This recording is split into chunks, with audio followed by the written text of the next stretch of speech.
All right, now we have the markets down. The Dow is down about 100 points, just below 43,000. And again, none of it would surprise me if this market turns green. As I've said, they're going to make sure that you believe this economy is doing great. Now, we had earnings from many of the big banks this morning, and the street loved what they had to say. Now, Goldman Sachs, they also reported their earnings, and their earnings per share surged, driven by trading, underwriting, everything Wall Street. Now, we had the New York Empire Manufacturing Index come out, and that absolutely plunged. After last month's report of that index moving into positive territory, we did a U-turn and went back down. And it was pretty ugly. New orders are down, shipments are slowing, and inventory shrank. And I don't know how many times in the last 2 years this index has been in negative territory. And those numbers, that's what's showing the real economy. Not the bank's earnings, not Goldman Sachs blowing the street estimates away, but what's going on in manufacturing and what's going on in jobs. Now, we had Walgreens announce this morning that they're going to be closing 1,200 stores across the U.S. And that's pretty much a shoulder shrug because that's nothing new. We're seeing these retail stores close up by the dozens. And these announcements, they're becoming more frequent to as where they're not even shocking anymore. And Wall Street actually likes that news. And Walgreens stock is up almost 13%. Now, we also have a small retail chain named Dirt Cheap. And this is a store that's primarily in the South. And they pretty much sell dollar store items. And they're going to be closing all 62 of their retail stores. So again, there's no shortage of store closings, bankruptcies, job cut announcements. They continue. Now we also have True Value Hardware.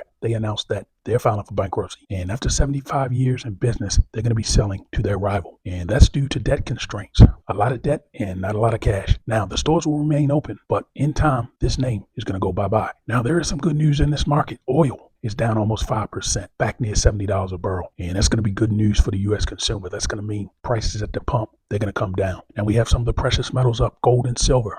They've inched up, and gold is slowly rising back to that $2,700 an ounce level. And at some point, we're going to breach that, and we're going to go a lot higher. Now, we had orange juice futures. They hit a brand new record all-time high today, and that's bad news because I just bought orange juice in the new containers. They're a lot smaller. So the prices are rising and we're getting less for it. And that's probably going to be the mantra going forward in a lot of products through 2025 and beyond. Now, the rest of the agricultural commodity space is pretty quiet. Now, we're going to have earnings from the rail and shipping transport logistic company, J.B. Hunt, after the bell. And that's going to give us a big barometer on how this economy is really doing. Now, my guess is their numbers, they're going to come in light because we've already seen rail traffic slowing year over year. Now, we're also going to have a few more big banks report their earnings tomorrow. U.S. Bank Corp, Citizens Bank, Morgan Stanley. And after the bell, we're going to have the railroad CSX report their earnings. And also we're going to have Discover Card. They're going to report their earnings. So we're going to get another barometer read on how this economy is really doing. Now, this market's red. And again, it wouldn't surprise me if they turn this market green at the close. This quick stock market commentary, please like and subscribe.